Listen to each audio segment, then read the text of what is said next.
Hello students, कैसे हैं आप सब। उम्मीद है बढ़िया होंगे। तो बेटा नई क्लास को नई उमंग नई जोश के साथ तैयारी कीजिए। जो पीछे छूट गया उसे छोड़ दीजिए। आइए नई क्लास को अच्छी तरीके से तैयार करते हैं। तो आज स्थिर वैद्युत तथा वैद्युत क्षेत्र का दूसरा पार्ट है, जिसमें हम जानेंगे कि किसी भी वस्तु को आवेशित कैसे करते हैं। इसके पिछले और पहले भाग में हमने जाना कि आवेश क्या होता है, उसको कहां से आवेश नाम मिला और आवेश की अनुभूति कैसे हुई, जानकारी कैसे हुई और किस चीज को हमने आवेश कहा। अगर आप और अधिक जानना चाहते हैं तो आप चैनल पे जाकर के पिछला वीडियो देखिए, जिसका लिंक इस वीडियो के डिस्क्रिप्शन में होगा। ठीक है, तो जो बेटा नए हैं वो वीडियो को चैनल को लाइक करें, सब्सक्राइब करें और वीडियो को शेयर करें और अपने दोस्तों को ज्यादा से ज्यादा बताएं। बिल्कुल फ्री क्लास है और आपको पूरा का पूरा फिजिक्स और मैथ का वीडियो क्लास 12th के लिए, क्लास 11th के लिए, क्लास 10th के लिए साइंस और मैथ के वीडियो यहाँ मिलेंगे और आप अपने दोस्तों को, भाइयों को बताइए, ज्यादा से ज्यादा इसका लाभ उठाएं। तो आइए समझते हैं। इसलिए वैद्युत तथा वैद्युत क्षेत्र का आज टॉपिक है हमारा, पहला टॉपिक है आवेशन। ये पाठ 1 है और भाग 2 है। तो इसको समझने के लिए सबसे पहले हम समझते हैं कि चालक और अचालक किसको कहते हैं। ठीक है, जैसा कि पिछले चैप्टर में हम लोगों ने पढ़ा कि साइंटिस्टों ने धातुओं को 2 भागों में बांट दिया। एक भाग को कहा चालक और दूसरे भाग को कहा कुचालक। तो परमाणु की मोटा माटी संरचना अभी हम समझते हैं, फिर आपको हम परमाणु के बारे में एक स्पेशल वीडियो बनाएंगे जिसमें हम बताएंगे कि परमाणु क्या होता है, परमाणु की रचना कैसे होती है और आपकी कल्पनाओं में परमाणु को हम जन्म देंगे। ठीक है, आपकी कल्पनाओं में, वास्तविक तो है ही है, लेकिन कल्पनाओं में उसको कैसे जनरेट किया जाए, अपने दिमाग के अंदर कैसे देखा जाए, उसके लिए हम कोशिश करेंगे कि हम एक वीडियो बनाएं ताकि आप परमाणु को अच्छी तरीके से समझ सकें। तो जैसा कि हम क्लास 9, 10th, 11th में पढ़ते हैं कि परमाणु में एक नाभिक होता है जो परमाणु के बिल्कुल सेंटर में होता है और उस नाभिक के चारों ओर ऋण आवेश, जो नाभिक है वो प्रोटॉनों से बना होता है और प्रोटॉन धनावेशित होते हैं। माने एक प्रकार का आवेश होता है और नाभिक के चारों ओर उसके विपरीत गुण वाला आवेश चक्कर लगाता रहता है, जैसे हम इलेक्ट्रॉन के नाम से जानते हैं। तो कुछ धातुएं ऐसी होती हैं कि उनके सबसे बाहरी कक्षा में घूमने वाले इलेक्ट्रॉन, माने सबसे बाहर वाले राउंड में घूमने वाले, जैसे कोई राउंड लगा रहे हो, मैदान में बच्चे दौड़ते हैं, एथलीट वाला जो गेम होता है, उस गेम में कोई बच्चा अंदर की तरफ होता है और कोई बाहर की तरफ होता है। तो उनके अलग अलग ट्रैक बने होते हैं, हर बच्चा अपने ट्रैक में दौड़ता है। उसी तरीके से इलेक्ट्रॉन्स भी एक बहुत ही मामूली परिभाषा है परमाणु की, फिर भी आपको समझने के लिए बता रहे हैं, वास्तविकता में ऐसा नहीं होता है। तो इलेक्ट्रॉन अपने ट्रैक पर नाभिक के चारों ओर घूमते रहते हैं सभी संभव दिशाओं में। ठीक है, तो जो सबसे बाहरी वाला इलेक्ट्रॉन होता है उसे हम संयोजक इलेक्ट्रॉन कहते हैं और उस कक्षा को संयोजी कक्षा कहते हैं। ठीक है, तो उस कक्षा के इलेक्ट्रॉन अगर अपने नाभिक से कमजोर बंधे हुए हैं, नाभिक ने उनको बहुत धीरे से खींच रखा है, तो उस अवस्था में जरा सी रगड़ लगते ही वो अपने नाभिक से दूर हट जाते हैं, क्योंकि नाभिक उन्हें बहुत कमजोर बल से खींचता है।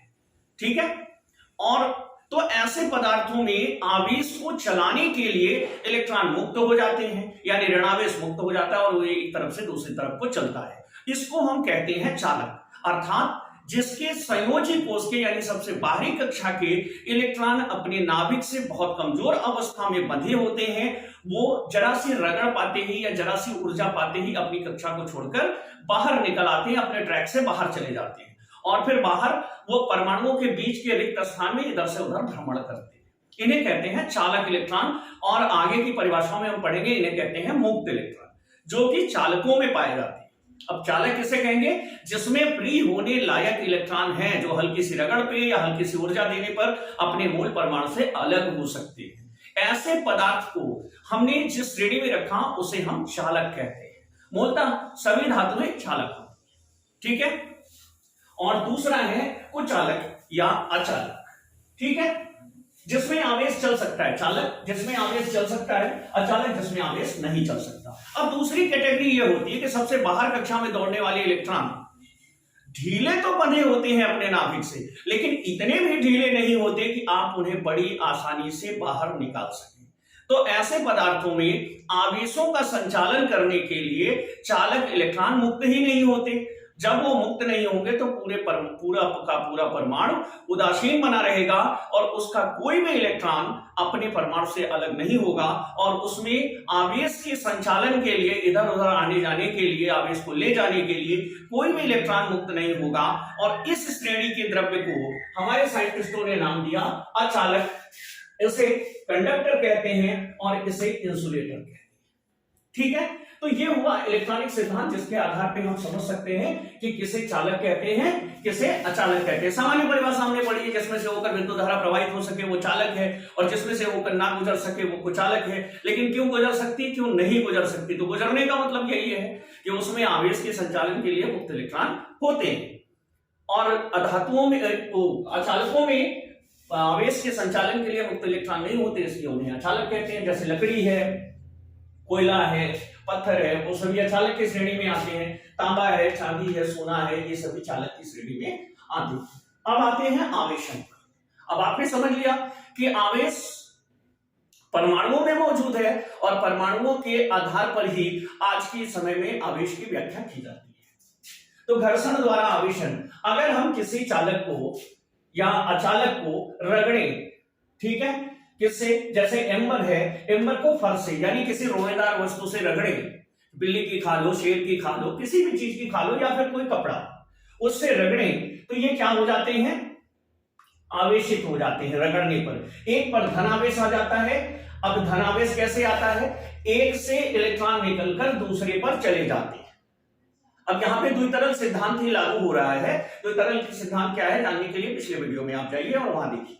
ठीक है, रगड़ने पर एम्बर से इलेक्ट्रॉन निकल के फर में चले गए, और जब फर में चले गए तो परमाणु में टोटल आवेश धन और ऋण बराबर होता है, चाहे जिस परमाणु का हो, चाहे जिस तत्व का परमाणु, चाहे एल्युमिनियम का परमाणु आप उठाकर देखिए अपने परिभाषाओं में, चाहे तांबे का देखिए, चाहे पारे का देखिए, प्रत्येक परमाणु में इलेक्ट्रॉनों और प्रोटॉनों यानी धन आवेशों और ऋण आवेशों की संख्या बराबर होती है। संयुक्त रूप से परमाणु विद्युत उदासीन होता है। लेकिन जब आप रगड़ देंगे तो मान लीजिए एम्बर का एक टुकड़ा है जिसमें लाखों परमाणु हैं और हर परमाणु से एक एक इलेक्ट्रॉन निकल के फर में चले गए, तो फर में भी तो वही हाल है। फर जिन परमाणुओं से बना है वो भी उतने प्लस उतने माइनस से हैं, वो भी उदासीन है। अब किसी में 1 प्लस 1 माइनस है, किसी में 5 प्लस 5 माइनस है, किसी में 10 प्लस 10 माइनस है, माने 10 प्रोटॉन 10 इलेक्ट्रॉन है, तो वो भी उदासीन है। लेकिन जब एक में से निकलकर दूसरे में चला गया, जितने नट हैं उतने बोल्ट हैं, ठीक है, 2 ढेरियां लगी हैं नट बोल्ट की, एक में से निकाल करके कुछ बोल्ट हम दूसरे में डाल दिए, नटों पे चढ़ा दिए, तो अब उधर क्या हो गया? हर नट पे 2-2 बोल्ट हो गए कुछ नटों पे, और इधर कुछ नट बिना बोल्ट के हो गए। नट और बोल्ट एक साथ है, जितने नट उतने बोल्ट हर बॉक्स में है। एक बॉक्स से हमने क्या किया? नट को निकालकर उसका बोल्ट खोल के दूसरे बॉक्स में डाल दिया। अब यहां होगा क्या? दूसरे बॉक्स में बोल्टों की संख्या बढ़ गई, नटों की संख्या कम हो गई, और पहले बॉक्स में नटों की संख्या ज्यादा हो गई, बोल्टों की संख्या कम हो गई। तो इस अवस्था में अगर हम नटों की संख्या बढ़ना धन माने तो पहला बॉक्स धनावेशित हो गया, और बोल्टों की संख्या बढ़ना ऋण माने, मतलब नट को हम धन नाम दे दें और बोल्ट को ऋण नाम दे दें, तो दूसरे वाले में ऋण बढ़ गए, तो जितने ऋण बढ़े उतना वो ऋणावेशित हो गया, और पहले में जितना कम हुए उतना धन बढ़ गए तो उतना धनावेशित हो गया। माने ये हमेशा आपको पूरी फिजिक्स में ध्यान रखना है कि चलता सिर्फ इलेक्ट्रॉन ही है। भले चलने की बात हम धनावेश को कर लें, पूरी फिजिक्स हम पढ़ेंगे धन आवेशों के संचालन के हिसाब से। इसकी भी कहानी अलग है, किसी नेक्स्ट वीडियो में आपको पूरा डिटेल में बताएंगे, वो अलग प्रकार का ब्लॉगिंग का वीडियो होगा, उसमें कोर्स के लिए तो यही पर रहेंगे। तो अगर चलता सिर्फ इलेक्ट्रॉन ही है, चाहे धनावेश की बात की जाए चाहे ऋणावेश की, ऋण आवेशों का जाना किसी वस्तु से उस वस्तु को धनावेशित कर देता है। अगर किसी वस्तु से ऋणावेश चला गया तो वह वस्तु धनावेशित हो गई, और किसी वस्तु में ऋणावेश प्रवेश कर गया तो वो वस्तु ऋणावेशित होगी। तो इस तरीके से हम रगड़ करके वस्तुओं को आवेशित कर सकते हैं, बशर्ते हम डायरेक्ट स्पर्श ना करें, क्योंकि हम स्वयं चालक हैं, या पृथ्वी से स्पर्श ना करें, क्योंकि अगर ये धनावेश होगा तो पृथ्वी में चला जाएगा, और अगर ये ऋणावेश होगा तो ये पृथ्वी के धनावेशों से मिलकर 0 हो जाएगा। तो किसी चालक से इसे टच ना कराएं तो एक धनावेशित हो जाएगा, एक ऋणावेशित हो जाएगा। यहां भी वही होगा, अगर टेफ्लॉन और नायलॉन को रगड़े तो एक धनावेशित हो जाएगा और दूसरा उतना ही ऋणावेशित हो जाएगा। दूसरा है संपर्क द्वारा आवेशन। अगर एक वस्तु आवेशित है, उसे हम किसी दूसरी चालक वस्तु से आवेशित कर दें तो इसका आवेश इस पे ट्रांसफर हो जाएगा। माने अगर दो चालकों को हम आपस में स्पर्श कराए तो एक चालक से आवेश वितरित होकर दूसरे पर भी चला जाएगा। ठीक है, इसको तो आसानी से आप समझ सकते हैं कि एक चालक को दूसरे से टच करे। आज के समय में तो तारों को जोड़ने का काम इसी प्रकार करते हैं। तीसरा होता है प्रेरण द्वारा। प्रेरण क्या है, इसको ऐसे समझते हैं। मान लीजिए एक हमारा परमाणु है या परमाणु से बनी हुई कोई भी वस्तु है। अब ये वस्तु क्या है, परमाणु वास्तव में संतुलित धन और ऋण आवेशों का समूह होता है, जिसमें धन आवेश एक जगह केंद्रित होते हैं और ऋण आवेश चारों तरफ वितरित होते हैं और उसके चक्कर लगा रहे होते हैं। अब इसमें असंख्य परमाणु है तो उनमें ढेर सारे ऋणावेश और ढेर सारे धनावेश होंगे। अगर इस वस्तु के पास कोई आवेशित वस्तु ले आए तो यहां पे क्या होता है, दो किनारे बन जाते हैं। ध्रुव मतलब दो ऐसे किनारे जो कभी नहीं मिलेंगे। ठीक है, तो अब इस वस्तु के समस्त ऋणावेश इधर खींच के चले आएंगे और धनावेश इधर चले जाएंगे। ठीक है, अब अगर हम इस वस्तु के धनावेशों को पृथ्वी से संपर्कित कर दें तो ये घटना जो है वो कहलाती है प्रेरण। अब अगर इस धनावेश को या ऋणावेश को किसी तरीके से हम निकाल सके तो इसमें टोटल आवेशों की संख्या तो बराबर थी, जितने धन थे उतने ऋण थे। अगर इसमें 1 लाख परमाणु है और हर परमाणु में एक ऋणावेश एक धनावेश है तो 1 लाख ऋणावेश 1 लाख धनावेश है। अब मान लो इसको हम संपर्कित करते हैं, इसको हम पृथ्वी से संपर्कित कर देते हैं। तो पृथ्वी से संपर्कित करेंगे तो ये धनावेश है तो पृथ्वी से आने वाले ऋणावेश इसको उदासीन कर देंगे मिलकर के, या अगर ये ऋणात्मक आवेश है तो ये पृथ्वी में चला जाएगा। अब अगर ये पृथ्वी में चला गया और इस वस्तु को हम हटा दें तो ये वस्तु पूरी तरह से ऋणावेशित हो जाएगी, क्योंकि इसमें ऋण की संख्या बढ़ जाएगी। ठीक है, अब यहां पर दूसरे में देखते हैं। अब धनावेशन और ऋणावेशन की क्रिया प्रेरण द्वारा कराएंगे हम। प्रेरण कैसे होता है, तो प्रेरण का मतलब है कि एक वस्तु को दूसरी एक उदासीन वस्तु के साथ ले आते हैं, पास में ले आते हैं। इससे क्या होगा, दूसरी वस्तु प्रेरित हो जाएगी और प्रेरित हो जाएगी तो इसका ऋणावेश और धनावेश एक एक तरफ अलग अलग हो जाएगा। अब अगर इसके दूसरे सिरे को हम धरती से संपर्कित कर दें तो संपर्कित करने पर पृथ्वी से आए हुए इलेक्ट्रॉन इसे समाप्त कर देंगे, माने इसे उदासीन कर देंगे। अब अगर हम दूसरी वस्तु को हटा लेते हैं तो पहली वस्तु हमारी ऋणावेशित हो जाएगी। ठीक है, उसके बाद है आवेश वितरण। आवेश वितरण मतलब आवेशों का वितरण किस प्रकार से होता है। अगर किसी वस्तु को दें तो आवेश कैसे होता है, तो यहां पर आवेश घनत्व वक्र पृष्ठों पर अधिक होता है। माने अगर कोई चादर है उसमें कोना ओना बना हुआ है, चालक चादर है, और आप उसे अगर आवेश देते हैं तो आवेश कोनों पर, किनारों पर या गोलीय पृष्ठों पर आवेश का घनत्व, घनत्व माने प्रति इकाई क्षेत्रफल में फैला हुआ आवेश। अगर कोई बड़ा सा पृष्ठ ले तो उस पृष्ठ पर 1 सेंटीमीटर स्क्वायर या 1 मीटर स्क्वायर का क्षेत्रफल ले तो प्रति मीटर स्क्वायर या प्रति सेंटीमीटर स्क्वायर क्षेत्रफल में कितना आवेश मौजूद है उसे, या तार जैसी वस्तु है तो प्रति मीटर लंबाई में कितना आवेश है उसे आवेश घनत्व कहते हैं। लेकिन ये घटना सिर्फ चालकों में होती है। आवेश मतलब किनारों पर पहुंच जाएगा, कोरों पर पहुंच जाएगा, जहां नुकीले स्थान होंगे वहां पहुंच जाएगा, या गोलीय पृष्ठों पर पहुंच जाएगा। और कुछ चालकों में आवेश वितरित नहीं होता, क्योंकि आवेश को इधर उधर ले जाने के लिए कोई फ्री इलेक्ट्रॉन होते ही नहीं है। ठीक है, और ये जो पूरा मॉडल बनाया गया है ये इलेक्ट्रॉनिक सिद्धांत के आधार पर बनाया गया है। ठीक है, इस पूरे मॉडल के हिसाब से ही इन सारी चीजों की व्याख्या की जा रही है और आगे भी की जाती रहेगी। तो इस सिद्धांत का नाम है इलेक्ट्रॉनिक सिद्धांत, माने इलेक्ट्रॉनों और प्रोटॉनों पर आधारित सिद्धांत। ठीक है, तो आगे अब समझते हैं आवेशों के गुण। आवेशों के गुण क्या होते हैं, माने आवेश जैसी चीज अगर इस दुनिया में है वो क्या है कैसी ये नहीं जानते, लेकिन उसके गुण हम जान गए। तो आवेश के गुण क्या है, यह पदार्थ का अविलाक्षणिक तथा मूल गुण है। अविलाक्षणिक शब्द को पहले समझिए। अविलाक्षणिक का मतलब होता है कि किसी भी वस्तु के बनते ही जो गुण उसमें विद्यमान हो, जैसे इंसान है या कोई भी जीव है, अगर उसका बच्चा जन्म लेता है तो जैसे ही वो धरती पर आता है और तुरंत उसकी सांसें चालू हो जाती है। ठीक है, ये किसी भी जीव का अविलाक्षणिक गुण है कि जैसे ही वो दुनिया में आएगा तुरंत वो सांस लेना शुरू कर देगा। माने किसी वस्तु के बनते ही जो गुण उसमें आ जाए, आपने शरबत बनाया, बनते ही उसमें मीठा स्वाद आ जाएगा, ये उसका अविलाक्षणिक गुण है जो आपके जीव को महसूस होगा।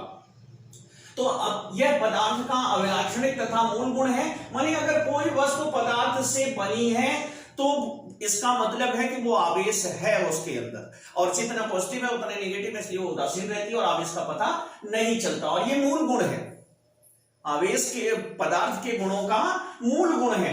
जैसे द्रव्यमान और आवेश ये पदार्थ के मूल गुण है और दोनों अभिलाक्षणिक गुण है। ठीक है। दूसरा है आवेश दो प्रकार के होते हैं। अब आवेश दो प्रकार के होते हैं, इसका नाम पॉजिटिव नेगेटिव। आवेश के ऊपर मोहर नहीं लगी होती कि भैया ये धनावेश है और ये ऋणावेश है। ये तो बेंजो चचा की देन है कि उन्होंने कहा कांच की छड़ को जब रगड़ते हो तो कांच धनात्मक है, और दूसरी वाली जिससे कपड़े से रगड़े हो आप वो ऋणात्मक हो गई, रेशम का कपड़ा, उसमें ऋणावेशित है। इस प्रकार का आवेश उन्होंने बता दिया कि कांच से जाता है। उन्होंने कहा कि कांच में कुछ आता है, ठीक है, वो धन हो गया, और कपड़े से जाता है तो वो ऋण हो गया।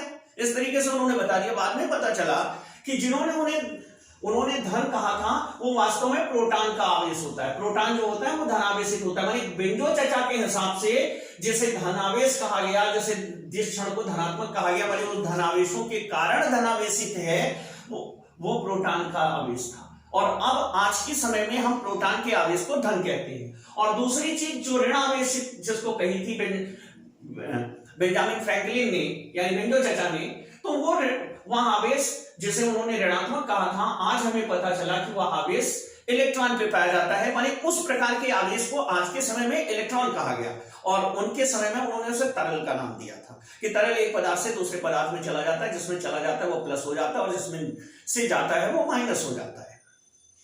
और इस तरीके से बाद में हमें पता चला कि धनात्मक होने का मतलब है कि उसमें प्रोटॉन ज्यादा है, और ऋणात्मक होने का मतलब है कि उसमें इलेक्ट्रॉन ज्यादा है।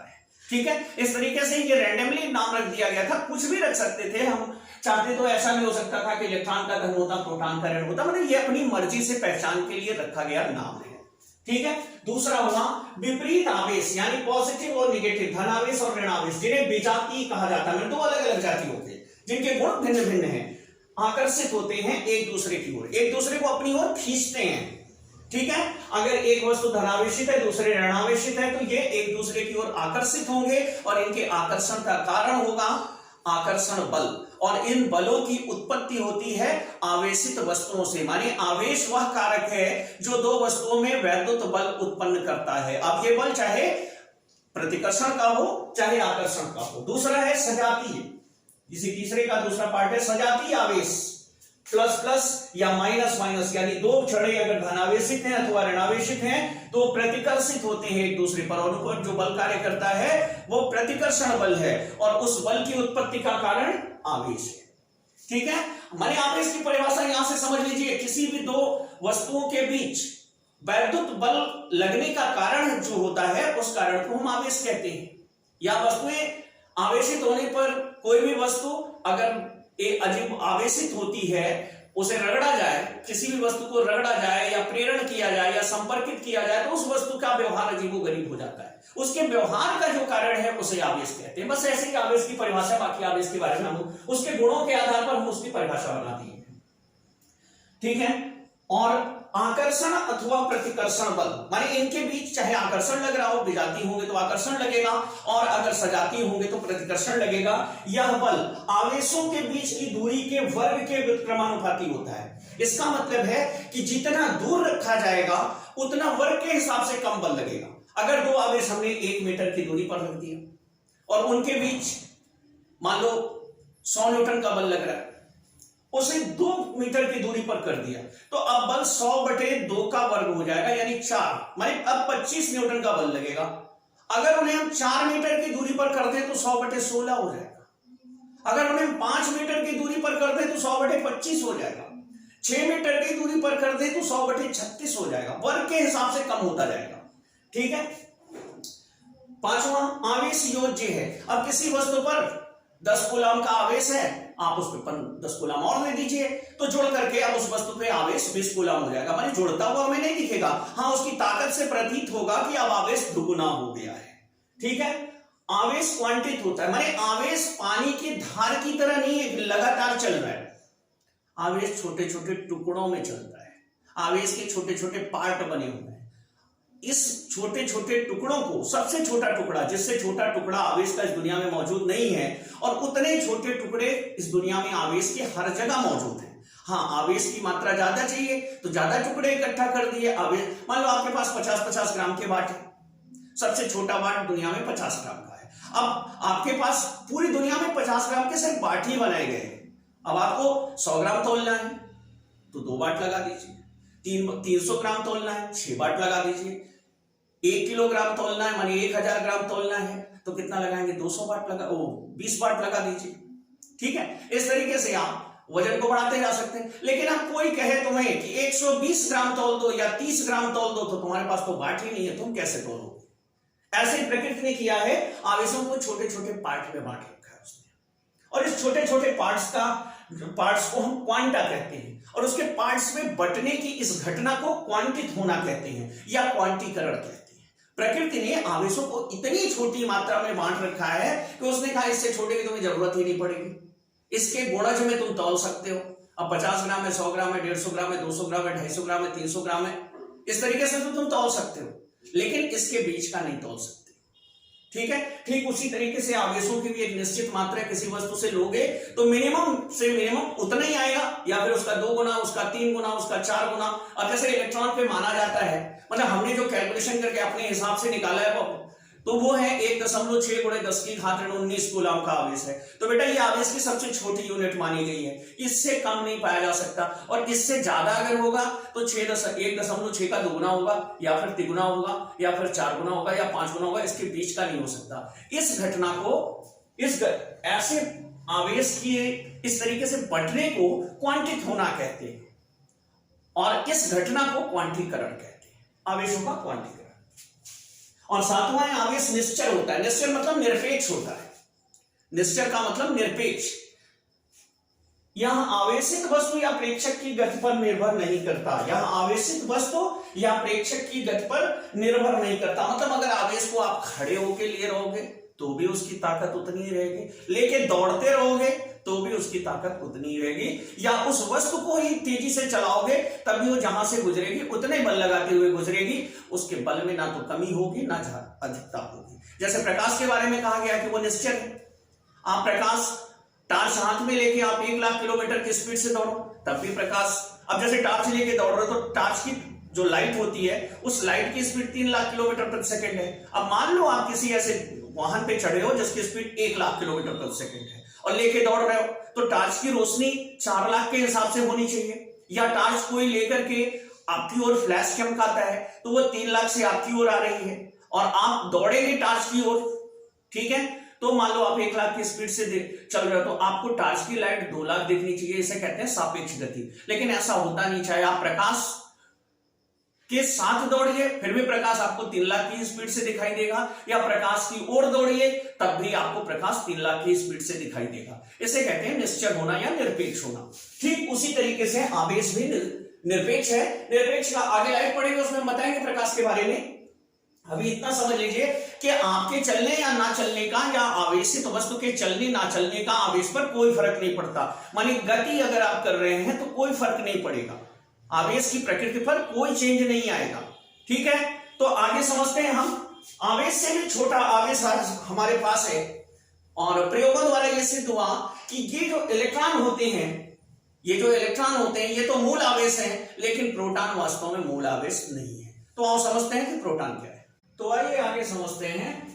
आगे है आवेश का संरक्षण। आवेश का संरक्षण का मतलब होता है विश्व का आवेश स्थिर है, वह शून्य है। मतलब जितने भैया हमारे विश्व में पॉजिटिव चार्ज हैं उतने ही नेगेटिव चार्ज हैं। अगर संपूर्ण विश्व को एक इकाई माना जाए तो इस इकाई में जितने पॉजिटिव हैं उतने ही नेगेटिव हैं। आवेश को सामान्यतः माना जाता है कि ना तो विनाश किया जा सकता है और ना ही उत्पन्न किया जा सकता है। यह एक वस्तु से दूसरी वस्तु में स्थानांतरित होता रहता है, माने एक से दूसरे में जाएगा, दूसरे से तीसरे में जाएगा, तीसरे से चौथे में जाएगा, वापस फिर से पहले में आ जाएगा। लेकिन पूरी पृथ्वी को अगर एक इकाई माना जाए, हमारे वायुमंडल सहित पूरे विश्व को या पूरे यूनिवर्स को अगर एक माना जाए तो इसमें उपस्थित समस्त आवेश जितना होगा उसमें आधा पॉजिटिव होगा और आधा नेगेटिव होगा। तो भैया पॉजिटिव भी उतना ही नेगेटिव भी उतने, जोड़ो तो क्या होता है, 0। इसलिए कहा जाता है कि संपूर्ण आवेश शून्य है, और इसी को कहते हैं कि आवेश स्थिर है।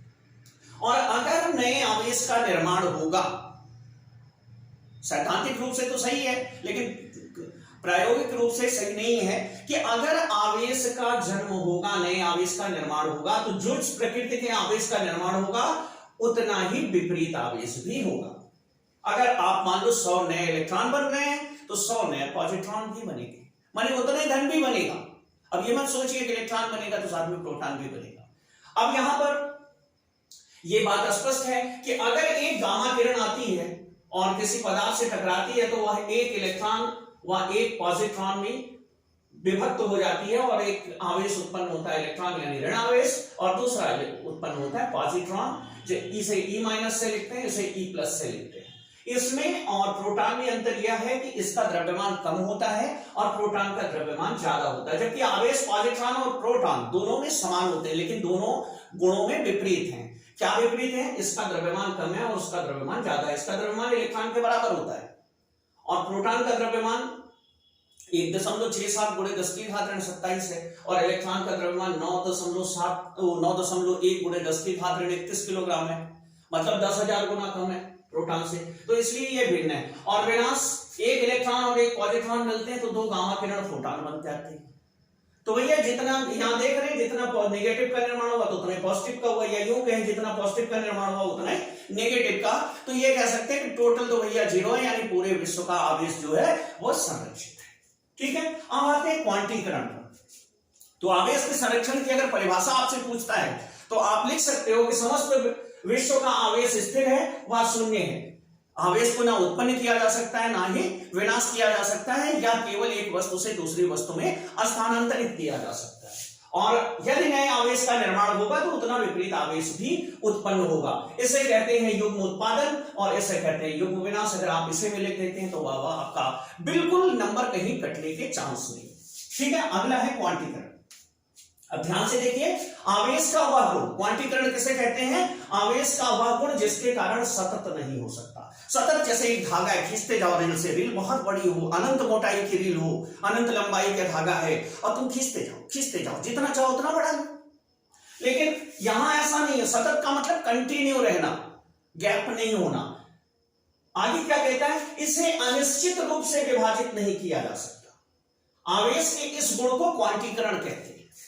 प्रकृति द्वारा आवेश को ऐसा बनाया गया है कि वह सतत नहीं हो सकता, कंटिन्यू नहीं हो सकता लगातार, जैसे पानी की धार चलती है, बल्कि आवेश का जब उत्पादन होता है तो दरारों से रिसते हुए पानी की तरह होता है। पानी इकट्ठा हुआ, एक बूंद बनी टपक गई, फिर दूसरी बूंद बनी फिर टपक गई। ठीक उसी तरीके से है। इसे अनिश्चित रूप से विभाजित नहीं किया जा सकता। इसे अनिश्चित रूप से विभाजित नहीं किया जा सकता। इसका मतलब क्या? आपके पास धागा है, कैंची, आप काटते जा रहे हो, छोटा काट रहे हो, बड़ा काट रहे हो, अलग अलग जैसे मन कर रहा है। 1 मीटर लंबा काट लिया, 50 सेंटीमीटर लंबा काट लिया, 80 सेंटीमीटर लंबा काट लिया, जैसे मन कर रहा है वैसे काट रहे हैं। लेकिन धागे की नाप के छोटे छोटे टुकड़े हो अगर एक ही नाप के, तब आप क्या करोगे? बहुत छोटे छोटे टुकड़े हैं तो आप उसे अनिश्चित रूप से नहीं मान सकते। रील को खोलते जाएंगे, एक टुकड़ा अलग हो गया, फिर और खोलेंगे दूसरा टुकड़ा अलग हो गया, फिर और खोलेंगे तीसरा टुकड़ा अलग हो गया। अब आपको 1 मीटर का चाहिए, 10-10 सेंटीमीटर के टुकड़े तो जोड़ो, गांठ लगाओ, 10 टुकड़े जोड़ो तो 1 मीटर हो जाएगा। लेकिन आप कहो कि हमें तो 12 सेंटीमीटर चाहिए, तो भैया 12 सेंटीमीटर तो मिलेगा नहीं, क्योंकि 10-10 के टुकड़े ना तो आप उसे तोड़ सकते हैं ना आप उसे जोड़ तो सकते हैं, संख्या जोड़ सकते हैं। लेकिन ऐसा नहीं कि किसी एक से थोड़ा सा तोड़ा, मतलब अब धागा 10-10 सेंटीमीटर का है तो 1 से 2 काट लिया, उसमें जोड़ दिया, ऐसा नहीं कर सकते। जोड़ेंगे तो 10 दूना 20, और जोड़ेंगे तो 10 दूना 30, और छोटा करेंगे तो 30 से 20, और छोटा करेंगे तो 20 से 10। यह है आवेश का क्वांटीकरण। और यहां पर जो आवेश है उसका क्वांटीकरण किया गया है कि ये आवेश का प्रतीक है, माने आवेश का मान इलेक्ट्रॉन नहीं है, इस पर प्लस माइनस नहीं लगा हुआ है। इसकी वैल्यू निकाली गई 1.6 × 10⁻19 गुना। अब भैया बोले कि इससे छोटा आवेश, मिल्टन साहब ने निकाला इसको, मिल्टन ने अपने बूंद का प्रयोग किया था तो मिल्टन ने इसे निकाला। मिल्टन ने कहा भैया दुनिया में इससे छोटा आवेश तो नहीं है और ना इससे अधिक का है, इसी रूप में आवेश है, इतनी मात्रा में आवेश है, अब आपको जितना चाहिए उतना ले लो। निकालोगे तो भी इतना ही आएगा, इसका 2 गुना, 3 गुना, 4 गुना, 5 गुना, 6 गुना, लेकिन ये को इसका 1.5 गुना, 2.5 गुना, 2.25 गुना नहीं मिल सकता। यह है आवेश का क्वांटीकरण। फिर आता है क्वार्क। अब लोग एक नई बला खड़ी हो गई, नई बला ये खड़ी हुई कि अभी तक वैज्ञानिकों को यह पता था कि आवेश जो सबसे छोटा है वो 1.6 × 10⁻⁹ कूलम, और ये इलेक्ट्रॉन पे पाया जाता है, और दूसरा प्रोटॉन पे पाया जाता है, न्यूट्रॉन पे 0 होता है। तो उन्होंने घोषित कर दिया कि दुनिया का जो मूल कण है, मतलब वो सबसे छोटा कण, माने दीवार, अगर दीवार बनाई आपने, घर बनाया, तो उसका सबसे छोटा टुकड़ा क्या है? एक ईंट है। ऐसे हजारों ईंटें लग करके घर का निर्माण किए, वैसे हजारों परमाणु आवेशों ने मिलकर अलग अलग परमाणु बनाए, परमाणुओं ने मिलकर के यौगिक बनाए, फिर यौगिकों से जटिल यौगिक, फिर बड़े बड़े पदार्थ बन गए। ठीक है, तो अब इन्होंने पहले तो घोषित कर रखा था कि दुनिया में 3 सबसे छोटे मूल कण हैं, वो है इलेक्ट्रॉन, प्रोटॉन, न्यूट्रॉन। है बाकी और बहुत सारे, इनकी 2-2, 3-3 पीढ़ियों को पता चल गया, लेकिन फिलहाल आपको उसमें नहीं उलझना है, वो किसी अन्य वीडियो में जाएगा। ठीक है, अब इन्होंने बता दिया कि भैया इलेक्ट्रॉन, प्रोटॉन, न्यूट्रॉन जो है वो मूल कण है, इससे छोटा कण और इससे छोटा आवेश इस दुनिया में मौजूद नहीं है। जो ऋणावेश को चलाता है वो इलेक्ट्रॉन है, जो धनावेश को लेकर चलता है माने धनावेशित है वो प्रोटॉन है, और जो तीसरा बचा उदासीन है वो न्यूट्रॉन है। अब बाद में पता चला कि भैया ये इलेक्ट्रॉन तो ठीक है, मूल कण है, इलेक्ट्रॉन को नहीं तोड़ सकते, लेकिन बाद में पता चला कि भैया प्रोटॉनों को तोड़ सकते हैं, न्यूट्रॉनों को तोड़ सकते हैं, वो मूल नहीं और छोटे कण हैं, और छोटे कण है ना, सच की बात। और ये कण 6 प्रकार के हैं। अब यहां गाड़ी आके अटक गई कि अब ये मूल कण है, आगे देखिए पता नहीं और भी कितने छोटे में चले जाएं। तो मूल कण क्या है? अब ये प्रोटॉन से भी छोटे हैं, और कमाल की बात कि 3-3 कण मिलकर एक प्रोटॉन बनाते हैं। वाह भैया, परमाणु तो वैसे नहीं दिखता, कल्पना में जिंदगी बीत जाती है कि परमाणु कैसे होगा। परमाणु की से लाखों गुना छोटा हमारा प्रोटॉन है बेचारा। अब अभी तक तो हम प्रोटॉन पे अटके थे, चलो अच्छी बात है, अब प्रोटॉन से भी छोटा है ना, बड़ी बेटा बना। तो उन्होंने बताया कि प्रोटॉन जो है वो 3 प्रकार के कणों से मिलकर बना होता है। ठीक है, और न्यूट्रॉन भी 3 प्रकार के कणों से मिलकर बना होता है। तो भैया इन कणों को कहते क्या है? क्वार्क। ठीक है, ये कण कहलाए क्वार्क, और इन्हें उपाधि मिल गई मूल कण की। फिलहाल हम अपनी फिजिक्स में अभी तक इलेक्ट्रॉन प्रोटॉन को ही पढ़ेंगे 12 में। हमारे विज्ञान की पद्धति ऐसी है, पहले बेवकूफी में समझाया जाता है, फिर थोड़ा सा उसको और मॉडिफाई करके वास्तविकता की ओर ले आते हैं, यानी आपकी कल्पनाशीलता को धीरे धीरे चढ़ाते हैं, और फिर हर क्लास में विज्ञान का एक नया रूप प्रकट होता है, और हमें लगता है पिछला जो हमने पढ़ा तो बेवकूफी थी। 9th में मॉडल आता है, वो गोल गोल बना देते हैं इलेक्ट्रॉन प्रोटॉन, बाद में पता चलता है नहीं, परमाणु ऐसा होता ही नहीं, वो तो गोलाकार है। अब क्लास 8th 9th में हमें परमाणु के बारे में क्या समझ में आता है? गोला है, गोले में कण भरे हुए हैं, फिर उसको गुरुजी गोल गोल नचा देते हैं उसके चारों तरफ, वो जैसे कछुआ छाप अगरबत्ती आती है, दिमाग में तो वैसे हो जाता है। अब इंटर में आते हैं तो कहते हैं नहीं भैया ऐसा नहीं है, एक इधर घूम रहा है तो एक इधर घूम रहा है तो एक इधर घूम रहा है, S block, B block, P block, F block, दिमाग खराब, ये कौन सी नई वाला आ गई। अब पढ़ के आए 11 तक कि मूल कण इलेक्ट्रॉन, प्रोटॉन, न्यूट्रॉन है, यहां पहुंचे तो और पता चल गया कि नहीं, तो भैया पहले ही बता दिए होते ना, काहे के लिए इतना दिन झूठे उसको पढ़वा डाले। तो चलो देखते हैं। तो ये 6 प्रकार के कण हैं। जब प्रोटॉनों का विनाश किया गया, न्यूट्रॉनों का विनाश किया गया, तो मिले अप क्वार्क, इसे यू से लिखते हैं, चार क्वार्क इसे सी से लिखते हैं, टाप क्वार्क इसे टी से लिखते हैं, और इन सब पर प्लस 2/3 ई का आवेश होता है, 2/3 ई कूलम।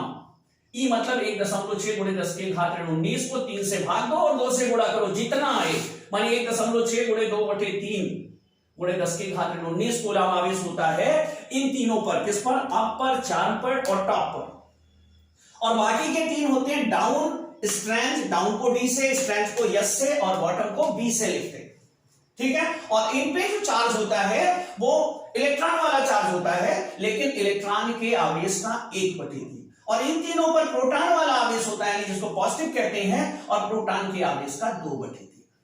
ठीक है, अब इस 6 प्रकार में से आगे बताया कि भैया जो हमारा प्रोटॉन बनता है, जो प्रोटॉन बनता है वो 2 अप और 1 डाउन के मिलने से बनता है, 2 अप क्वार्क और 1 डाउन क्वार्क। तो भैया 2 अप क्वार्क अगर हम ले लिए तो ये 4/3 ही हो गया, 2 से गुणा कर लो, देखो यहां पे गुणा किए हैं, 2 अप और 1 डाउन प्रोटॉन के लिए, तो यहां पे 2 गुणे 2/3 ई प्लस -1/3 ई, तो ये हो गया 4/3 ई, और ये हो गया -1/3 ई बराबर 3/3 ई बराबर ही, और ई का मान कितना है? 1.6 × 10⁻⁹ कूलम। उसी चीज को यहां पे भी बताएं कि 2 अप क्वार्क और 1 डाउन क्वार्क मिलकर के एक प्रोटॉन का निर्माण करते हैं। और न्यूट्रॉन जो है वो एक अप दो डाउन क्वार्कों से बना है, एक अप दो डाउन। तो एक अप पे प्रोटॉन का 2/3 रहता है इसका, तो ये हो गया माइनस, अब इसको 2 पे तो प्लस चिन्ह है लेकिन 2 डाउन है, इसमें 2 से गुणा करोगे तो -2/3 ही होगा और कट करके हो गया 0। और मजे की बात तो ये, अब आगे बढ़े तो बता दिए कि भैया जो न्यूट्रॉन और प्रोटॉन होता है वो आपस में कन्वर्ट होते हैं, वो आपस में इलेक्ट्रॉनों के रोटेशन से खुद की स्थिति बदलते रहते हैं। अभी ये साहब प्रोटॉन है, फिर ये साहब प्रोटॉन हो गए। अब होता क्या है कि अगर एक प्रोटॉन है, इसके पास 2 अप क्वार्क हैं, एक डाउन क्वार्क है, और एक न्यूट्रॉन है, इसके पास 2 डाउन एक अप है, ये आपस में एक्सचेंज कर लेंगे, अपना अप इसको दे देगा और इसका डाउन खुद ले लेगा। अब क्या हो गया, इसमें 2 अप हो गए, इसमें 2 डाउन हो गए, तो ये अब दूसरी स्थिति में प्रोटॉन बन गया, दूसरी स्थिति में वो न्यूट्रॉन बन गया। इस तरीके से अपनी ये स्थितियां भी बदल रहे हैं ना महाभारत। लेकिन फिलहाल आप इतना याद रखिए कि हमारे पास 6 क्वार्क हैं जिन्हें मूल कण कहा गया, आप 4 टॉप जिन पे आवेश होता है, प्रोटॉन वाले आवेश का 2/3 हिस्सा, और डाउन स्ट्रैंड बॉटम इसका आवेश होता है इलेक्ट्रॉन वाला और उसका 1/3। ठीक है, 2 अप क्वार्क और एक डाउन क्वार्क मिलकर बनाते हैं प्रोटॉन, इसलिए प्रोटॉन मूल कण नहीं रहा, और 2 डाउन एक अप मिलकर बनाते हैं न्यूट्रॉन, इसलिए न्यूट्रॉन भी मूल कण नहीं है। तो 6 क्वार्क और इलेक्ट्रॉन मूल कण कहे जाते हैं। लेकिन अभी भी हम अपनी किताबों में लिखे हुए कि इलेक्ट्रॉन, प्रोटॉन और न्यूट्रॉन तीनों मूल कण है। अभी फिलहाल हमें इसी पे पढ़ना है, ये आपके कोर्स में है, आपके चैप्टर में दिया हुआ है, तो इतना समझना जरूरी है। ठीक है, अब अगले में हम आवेश का मापन कैसे करेंगे, आवेश को नापेंगे कैसे, और आवेशों के बीच बल के लिए नेक्स्ट वीडियो में कूलॉम का नियम होगा, वैद्युत क्षेत्र होगा, और नेक्स्ट वीडियो में हम इस पर चर्चा करेंगे। तब तक पढ़ते रहिए, बढ़ते रहिए।